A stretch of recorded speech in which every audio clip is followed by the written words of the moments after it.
Welcome Pakistani piece reaction. उम्मीद है बैठे होंगे, मजे में होंगे, बढ़िया होंगे, जहां भी होंगे खुश होंगे, आबाद होंगे। गाइस एक और कंपैरिजन वीडियो लेके आपके सामने आया हूं और आज बात करेंगे क्रिकेट में जो हैवी सैलरीज मिलती हैं प्लेयर्स को। तो कंपैरिजन करेंगे कि पाकिस्तान के प्लेयर्स को कितनी सैलरीज और मैच फीस और अवार्ड्स वगैरह दिए जाते हैं और इंडिया में प्लेयर्स को कितनी सैलरी और अवार्ड्स और फीस वगैरह दी जाती है। उसके ऊपर कंपैरिजन वीडियो है, बहुत कमाल की वीडियो होने वाली है। वीडियो एंड तक लाजमी देखिएगा और अगर चैनल पे न्यू है चैनल को लाजमी सब्सक्राइब कीजिएगा, वीडियो को लाजमी लाइक कीजिएगा। बिना किसी देरी के अपनी वीडियो स्टार्ट करते हैं। काउंट डाउन करेंगे 3, 2, 1 एंड स्टार्ट। पहले पाकिस्तानी प्लेयर्स की सैलरी देखते हैं। बाबर आजम को एक मैच खेलने के 8 लाख रुपए मिलते हैं। रिजवान, शाहीन, हारिस और काफी अरसे से सिर्फ खिलाड़ियों को पानी पिलाने वाले सरफराज अहमद को भी बगैर खेले इतने पैसे मिलते हैं कि आम आदमी इसका तस्वुर भी नहीं कर सकता। इस वीडियो में पाकिस्तान टीम के तमाम खिलाड़ियों को माहाना मिलने वाली रकूम और मराद के बारे में बताएंगे। तो दोस्तों, पाकिस्तान में क्रिकेट वाहिद चीज है जो पूरी कौम को एक लड़ी में प्रो देती है। 11 रुकनी कौमी टीम जब भी मैदान में उतरती है तो मुल्क के 22 करोड़ आवाम के हाथ खुद ब खुद दुआओं के लिए उठ जाते हैं और जब हमारे खिलाड़ी बुरा खेलकर हारते हैं तो पूरी कौम में गम और गुस्से की एक लहर दौड़ जाती है। ये दुरुस्त है कि हार और जीत खेल का हिस्सा है। जहां दो फरीक मद्दे मुकाबिल हो वहां जीत किसी एक का ही मुकद्दर बन सकती है। लेकिन यहाँ आगे बढ़ने से पहले आपको बताते चलें कि पाकिस्तान के शायद ही किसी सूबे में कोई नौजवान ऐसा हो जिसने अपनी जिंदगी में क्रिकेट ना खेली हो। क्रिकेट का खेल पाकिस्तान में एक जुनून की हैसियत रखता है और यही वजह है कि पाकिस्तान में क्रिकेटर्स को बेपनाह इज्जत और शोहरत मिलती है। लेकिन आपको ये बताते चलें कि जिस तरह आप कोई ना कोई नौकरी या काम करके रोजी रोटी कमाते हैं, इसी तरह पाकिस्तान के क्रिकेटर्स खेलने के पैसे लेते हैं और वो भी थोड़े नहीं बल्कि करोड़ों रुपए लेते हैं। पाकिस्तान जैसा मुल्क जहाँ हर चीज बैरूनी कर्जों से पूरी होती है, वहाँ आप तसव्वुर करें कि हम क्रिकेटर्स पर सालाना अरबों रुपया खर्च करते हैं और अगर इसके बाद भी हमारे खिलाड़ी मैदान में कारकर्दगी दिखाने से कासिर रहें तो इंसान का पारा क्यों हाई ना हो। पाकिस्तान क्रिकेट टीम के कप्तान बाबर आजम इस वक्त सबसे महंगे तरीन खिलाड़ी हैं। ये दुरुस्त है कि असरे हाजिर में बाबर आजम दुनिया के सबसे बेहतरीन बल्लेबाज हैं, लेकिन बतौर कप्तान और टीम के रुकन के इनकी परफॉर्मेंस ज्यादा कोई मुतासिर कुन नहीं। बाबर आजम के बाद सबसे ज्यादा महंगे खिलाड़ी हैं मोहम्मद रिजवान और हैरत की बात तो ये है कि मोहम्मद रिजवान भी बाबर आजम की तरह टीम के बजाय जाती रिकॉर्ड्स के लिए खेलते दिखाई देते हैं और चंद एक मौके के अलावा बाबर आजम और रिजवान हमेशा टीम को हारने के लिए छोड़कर पवेलियन में चाय की चुस्कियां ले रहे होते हैं। अब अगर हम आपको बताएं कि टेस्ट मैच जिसे आप बोरिंग समझते हैं वो खिलाड़ियों के लिए सबसे ज्यादा अहमियत रखता है। 5 दिन तक टुक टुक करने के लिए नहीं बल्कि पैसों के लिए। जी हाँ, टेस्ट मैच खेलने का मुआवजा सबसे ज्यादा होता है और मीडिया रिपोर्ट्स के मुताबिक पाकिस्तान के कप्तान बाबर आजम को एक टेस्ट खेलने के 8,38,000 मिलते हैं, जबकि वनडे के लिए 5,15,000 और T20 के लिए 3,72,075 रुपए मिलते हैं। इस तरह दीगर खिलाड़ियों को भी कैटेगरीज के हिसाब से हर मैच के लिए अलग अलग मुआवजा मिलता है। अब आपको एक दिलचस्प बात बताएं कि ये क्रिकेटर्स खेलें या ना खेलें, अगर पीसीबी ने इनसे साल का कॉन्ट्रैक्ट किया है तो इन्हें हर महीने बाकायदा तनख्वाह मिलेगी। बाबर आजम को माहाना 12,50,000 रुपए, मोहम्मद रिजवान को भी 12,50,000 रुपए, शाहीन आफरीदी को भी 12,50,000 रुपए और हसन अली भी माहाना 12,50,000 रुपए तनख्वाह लेते हैं। रिटायरमेंट का ऐलान करने वाले अजहर अली को माहाना 9,37,500, फहीम अशरफ को भी 9,37,500, जबकि फखर जमान, फवाद आलम, शादाब खान और यासिर शाह को भी हर महीने 9,37,500 की पुरकशिश तनख्वाह मिलती है। कौमी टीम के साबिक कप्तान सरफराज अहमद, इमाम उल हक, हारिस रऊफ, मोहम्मद हसनैन, मोहम्मद नवाज, नुमान अली और आबिद अली को माहाना 5,62,500 रुपए मिलते हैं, जबकि उस्मान कादिर, इमरान बट और शाहनवाज धानी माहाना 3,05,000 रुपए लेते हैं। दोस्तों, ये वो पैसे हैं जो इन खिलाड़ियों खिलाड़ी को हर महीने तनख्वाह की सूरत में मिलते हैं। टेस्ट, वनडे और T20 के हर मैच के लिए अलग से लाखों रुपए मिलते हैं, जबकि PSL और दीगर इवेंट से मिलने वाली रकूम अलग है। पैसों के अलावा खिलाड़ियों को शाही मराहत और सहूलियात से भी नवाजा जाता है।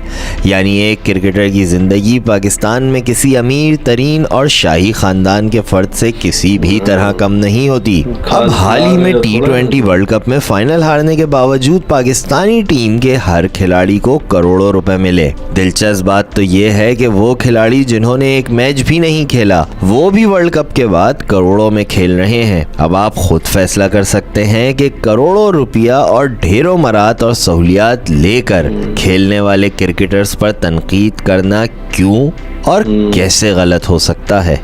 तो गाइस आप इंडियन प्लेयर्स का देखते हैं। नमस्कार फ्रेंड्स, कैसे हैं आप सब। 2024 की सैलरी लिस्ट आप लोग को बताएंगे जो अनाउंस हो चुकी है और साथ में पूरी सैलरी लिस्ट बदल चुकी है। जो नए नए खिलाड़ी हैं और साथ में जो पुराने खिलाड़ी हैं, कौन कौन सैलरी लिस्ट में शामिल हैं और किनको कितना सैलरी मिलेगा 2024 में, ये पूरी डिटेल आप लोग को देंगे।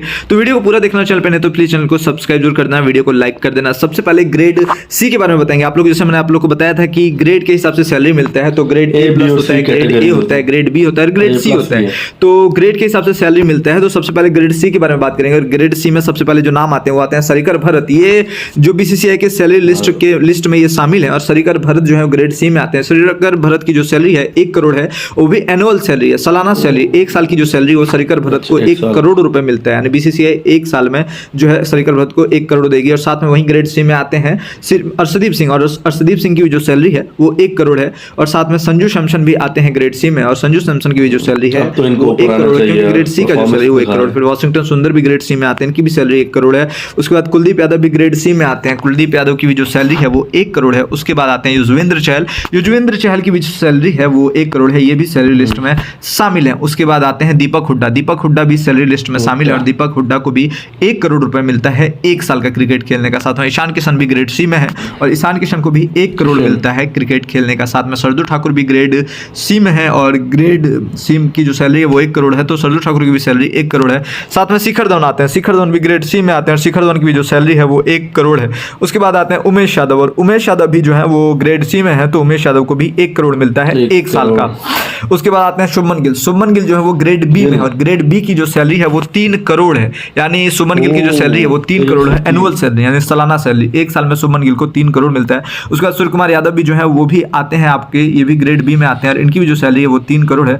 उसके बाद मोहम्मद सिराज जो है, मोहम्मद सिराज भी जो आते हैं ये आते हैं ग्रेड बी में और इनकी भी सैलरी 1 साल की जो है वो 3 करोड़ रुपए। 1 साल क्रिकेट खेलने का मोहम्मद सिराज को 3 करोड़ मिलता है। उसके बाद आते हैं श्रेयस अय्यर, और श्रेयस अय्यर भी आते हैं ग्रेड बी में और श्रेयस अय्यर की भी जो सैलरी है वो है 3 करोड़। उसके बाद आते हैं KL राहुल, KL राहुल भी आते हैं ग्रेड बी में और इनकी सैलरी 3 करोड़ है, 1 साल का 3 करोड़ मिलता है KL राहुल को। उसके बाद आते हैं चेतेश्वर पुजारा, चेतेश्वर पुजारा भी ग्रेड बी में है, चेतेश्वर पुजारा को भी 3 करोड़ मिलता है 1 साल का। उसके बाद आते हैं अक्षर पटेल, अक्षर पटेल ग्रेड ए में है और ग्रेड ए की जो सैलरी है वो 5 करोड़ है। यानी 5 करोड़ रुपए अक्षर पटेल को मिलता है 1 साल में, यानी 1 साल में 5 करोड़ BCCI की तरफ से मिलता है। साथ में आते हैं ऋषभ पंत, ऋषभ पंत जो है ऋषभ पंत भी आते हैं ग्रेड ए में। वैसे ऋषभ पंत को काफी समय तक अनअवेलेबल रहे, लेकिन इनकी जो ग्रेड है वो ग्रेड ए में ही इनको रखा गया, क्योंकि काफी ज्यादा BCCI ने हेल्प करा ऋषभ पंत की। और ऋषभ पंत ग्रेड ए में आते हैं, ग्रेड ए की जो सैलरी है वो 5 करोड़ है। उसके बाद आते हैं मोहम्मद शमी, मोहम्मद शमी भी आते हैं ग्रेड ए में और मोहम्मद शमी की भी जो सैलरी है वो 5 करोड़ है। उसके बाद आते हैं रविचंद्र अश्विन, रविचंद्र अश्विन जो है ये भी आते हैं ग्रेड ए में और ग्रेड ए की जो सैलरी वो 5 करोड़, यानी 1 साल का रविचंद्र अश्विन को मिलता है, 1 साल का रविचंद्र अश्विन को 5 करोड़ रुपए मिलता है। उसके बाद आते हैं हार्दिक पांड्या, हार्दिक पांड्या की जो सैलरी है, हार्दिक पांड्या की जो सैलरी वो 5 करोड़ है 1 साल का, क्योंकि हार्दिक पांड्या भी ग्रेड ए में आते हैं। उसके बाद ग्रेड आता है A+, A+ की जो सैलरी है वो 7 करोड़ है, एनुअल जो सैलरी है वो 7 करोड़ है। तो रविंद्र जडेजा जो है वो A+ में आ चुके हैं। पहले रविंद्र जडेजा है वो ग्रेड बी में थे और उसके बाद इन्होंने काफी अच्छा परफॉर्मेंस किया था। उसके बाद इन्होंने BCCI से मांग किया कि आखिरकार में ग्रेड को क्यों नहीं बढ़ाया जा रहा है। उसके बाद रविंद्र जडेजा को ग्रेड A+ में डाला गया, क्योंकि काफी शानदार भूमिका निभा रहे थे रविंद्र जडेजा।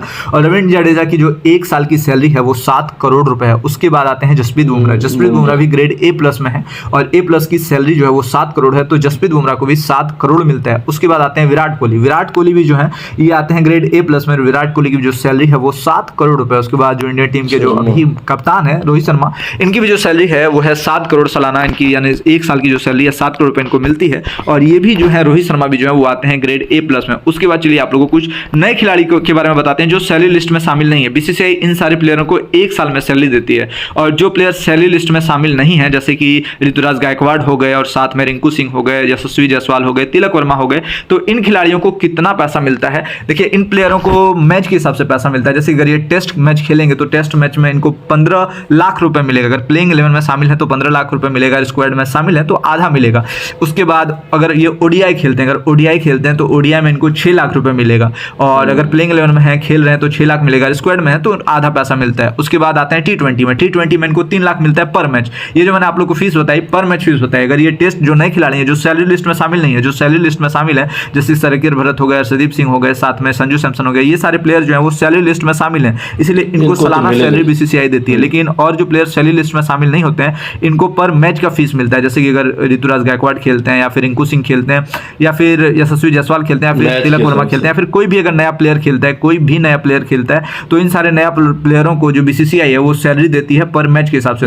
बीसीसीआई की जो सैलरी है पर मैच की, टेस्ट मैच खेलने का 15 लाख रुपए है, ओडीआई मैच खेलने का 6 लाख रुपए है, और T20 मैच खेलने का 3 लाख रुपए है। तो इस प्रकार से इन प्लेयरों को सैलरी देता है, चाहे जो भी प्लेयर है जो सैलरी लिस्ट में शामिल नहीं है। और सैलरी लिस्ट में कौन कौन शामिल है वो मैंने आप लोग बता दिया। टोटल जो 26 प्लेयर हैं वो सैलरी लिस्ट में शामिल हैं, और सैलरी लिस्ट में जो सबसे ज्यादा सैलरी है वो रोहित शर्मा की है, विराट कोहली की है, और जसप्रीत बुमराह की, और साथ में जो है रविंद्र जडेजा की है। उसके बाद आ जाते हैं हार्दिक पांड्या ग्रेड A में, इनकी है, और उसके बाद रविचंद्रन अश्विन है। इस प्रकार से जो पूरा सैलरी लिस्ट है वो, और ग्रेड A+ का जो सैलरी है वो 7 करोड़ है, ग्रेड A का जो सैलरी है वो 5 करोड़ है, ग्रेड B की जो सैलरी है वो 3 करोड़ है, और ग्रेड C की जो सैलरी है वो 1 करोड़ है। और ये जो सैलरी है ये सालाना दिया जाता है, 1 साल में दिया जाता है। जो प्लेयर सैलरी लिस्ट में शामिल नहीं होते हैं उनको पर मैच का फीस दिया जाता है। तो आप लोग जरूर कमेंट बताएं कि और किस क्रिकेटर के बारे में जानना चाहते हैं, और किस क्रिकेटर को सैलरी लिस्ट में शामिल करना चाहिए जो बहुत ज्यादा बढ़िया परफॉर्मेंस कर रहे हैं और अभी तक सैलरी लिस्ट में शामिल नहीं है। नीचे कमेंट बॉक्स में आप लोग जरूर कमेंट करके बताएं, पूरा डिटेल दें। फिर मिलते हैं दूसरे वीडियो को लेकर के, तब तक के लिए आप लोग अपना ख्याल रखें। जय हिंद, जय भारत।